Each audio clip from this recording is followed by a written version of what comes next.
Assalamualaikum warahmatullahi wabarakatuh. Sobat tani semua, jumpa lagi di channel saya @sainauratani. Sobat tani semua, pada kesempatan hari ini saya akan membuat asam amino, nutrisi yang dibutuhkan tanaman untuk masa generatif, itu masa berbunga sampai masa berbuah. Pada fase ini tumbuhan sangat memerlukan asam amino untuk memaksimalkan pembungaan dan pembuahannya. Apa saja bahannya dan bagaimana caranya? Yuk ikuti kegiatan saya membuat asam amino.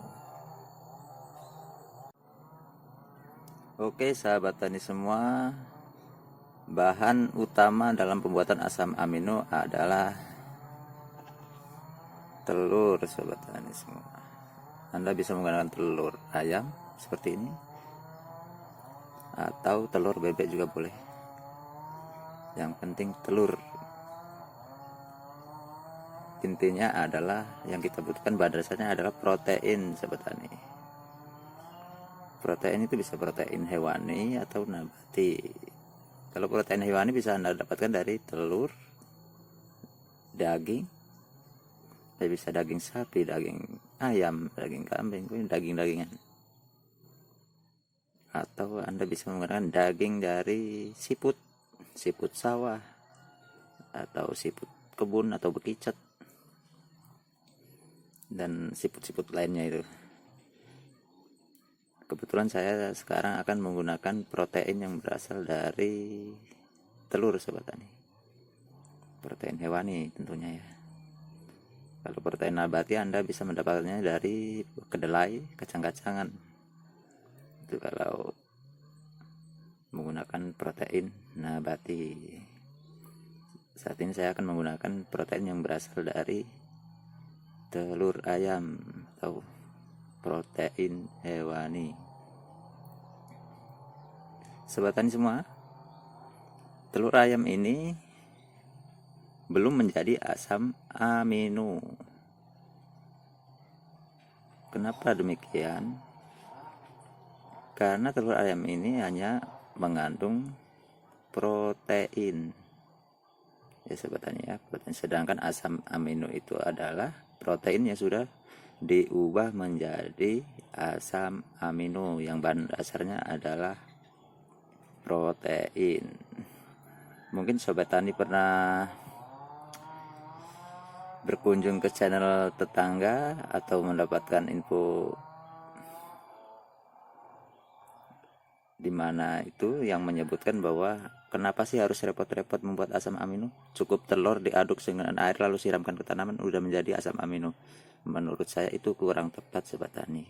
Kalau Anda langsung memberikan telur ini kepada tanaman, berarti Anda hanya memberikan protein ke tanaman dan memaksa tanaman kita untuk membuat asam amino sendiri. Begitu sobat tani. Yang saya lakukan adalah ingin membuat asam amino siap saji untuk tanaman saya, sehingga energi tanaman saya tidak terbuang untuk mengolah asam amino sendiri, sobat tani. Asam amino itu yang berasal dari protein adalah protein ini harus diubah dulu menjadi asam amino dengan bantuan apa, sobat tani? Dengan bantuan bahan kedua, yaitu bakteri lokal. Saya menggunakannya dengan IM4, sobat tani. IM4 ini mengandung bakteri lokal. Nah, ini sobat tani bisa baca.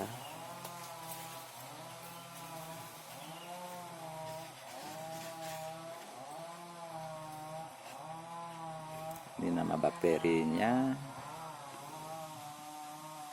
bakteri fungsionalnya.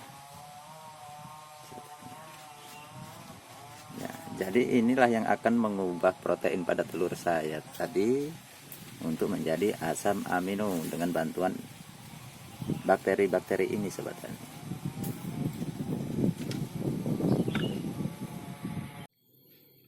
Sobat tani semua, IM4 ini adalah bakteri. Bakterinya sedang tidur atau tidak aktif, sobat tani. Ya, bakteri lokalnya ini dalam keadaan tidak aktif. Tentu kalau tidak aktif tidak dapat bekerja mengolah protein yang ada pada telur menjadi asam amino. Jadi bagaimana cara membangunkannya untuk bisa aktif kembali bakteri ini? Kita gunakan bahan yang ketiga, sobat tani. Ini adalah molase atau tetes tebu, sobat tani. Tetes tebu ini untuk mengaktifkan bakteri-bakteri yang sedang tidak aktif dalam IM4. Bila sobat tani tidak mempunyai tetes tebu, sobat tani dapat menggunakan gula merah, gula pasir pun bisa, sobat tani. Jadi cara pembuatannya, sobat tani, nanti akan kita lanjutkan. Nah, bahan yang keempat saya menggunakan micin, ya, pada umumnya menyebutnya micin, MSG atau penyedap rasa. Micin ini nama lainnya adalah natrium, mononatrium glutamat. Ini nantinya akan menjadi asam, itu asam glutamat, sobat tani. Ini bahan asamnya. Dan selanjutnya adalah air kelapa, sobat tani. Saya menggunakan air kelapa. Kenapa air kelapa? Karena saat ini tidak hujan, saya tidak mendapatkan air hujan, sobat tani. Intinya pada dasarnya untuk pembuatan POC itu harus menggunakan air yang netral, sobat tani. Air hujan kan netral.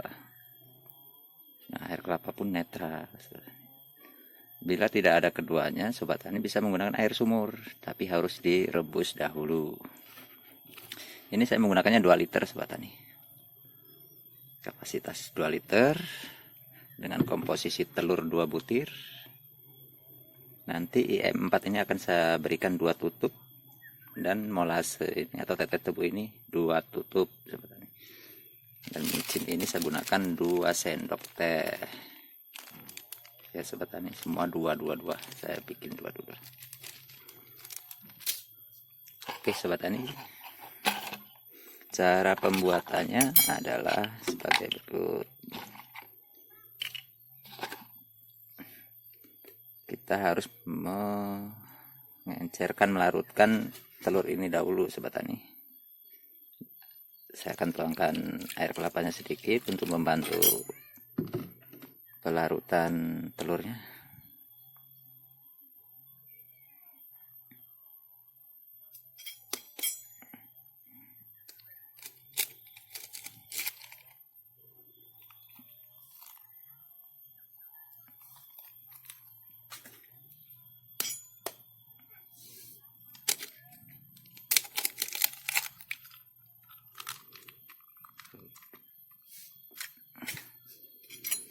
Oke, selanjutnya kita aduk sampai benar-benar cair, tidak menggumpal.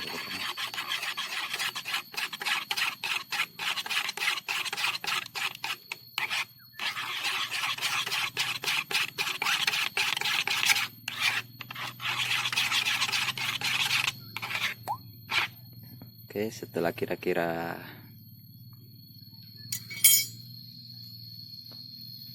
merata, bisa kita langsung tuangkan ke dalam air kelapa dalam jirigen ini, sobat tani.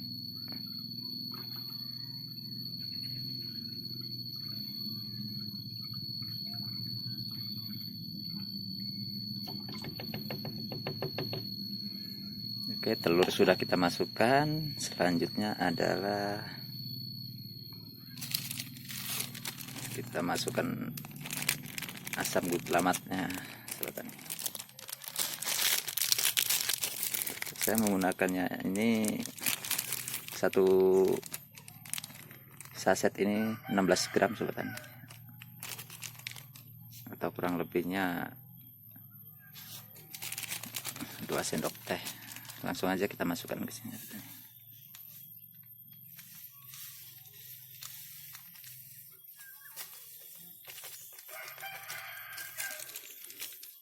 Selanjutnya kita masukkan IM4 nya atau bakteri lokalnya.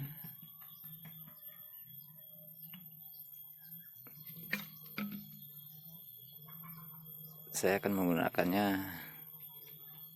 2 tutup sobat tani.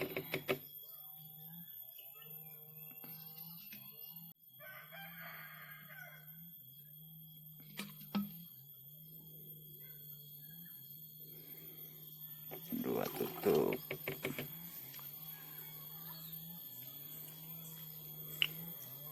Oke, selanjutnya kita akan masukkan molase atau tetes tebu. Kita masukkan 2 tutup juga, menggunakan tutup takarnya, tutup IM4 nya saja.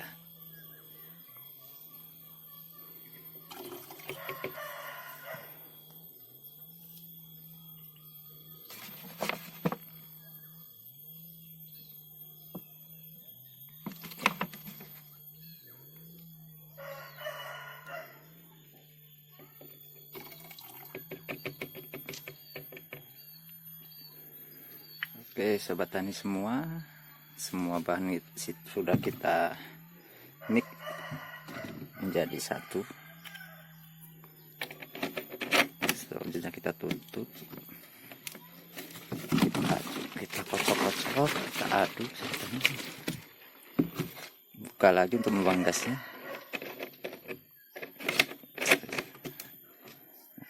Sudah selesai seperti ini, kita akan simpan selama 1 minggu. Kalau saya menyimpannya 1 minggu, setelah 1 minggu siap untuk diaplikasikan sobat tani. Mungkin di channel sebelah ada yang menganjurkan agar dijemur sobat tani. Saya tidak akan menjemurnya karena saya menggunakan fermentasi menggunakan bakteri sobat tani. Kalau terlalu panas nanti takutnya bakterinya mati sobat tani. Kita akan simpan saja selama 1 minggu di tempat yang teduh saja. Nah, nanti untuk pengaplikasiannya sobat tani, saya akan menggunakan untuk pengocoran. Saya akan menggunakan 30 ml dalam 15 liter air sobat tani, atau 10 ml dalam 5 liter air. Dikocorkan ke tanaman 1 gelas atau 200 cc setiap pokok tanaman sobat tani. Oke sobat tani, inilah asam amino siap saji untuk tanaman sobat tani. Jadi asam amino siap saji ini tidak memaksa tanaman kita untuk memproduksi asam amino sendiri. Cukup kita yang membuatkan, mereka tinggal memakannya. Oke sobat tani semua, demikianlah tutorial pembuatan POC asam amino.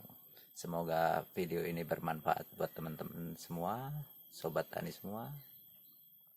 Dukung terus channel saya @sainauratani agar lebih berkembang lagi. Terima kasih. Wassalamualaikum warahmatullahi wabarakatuh. Petani muda keren.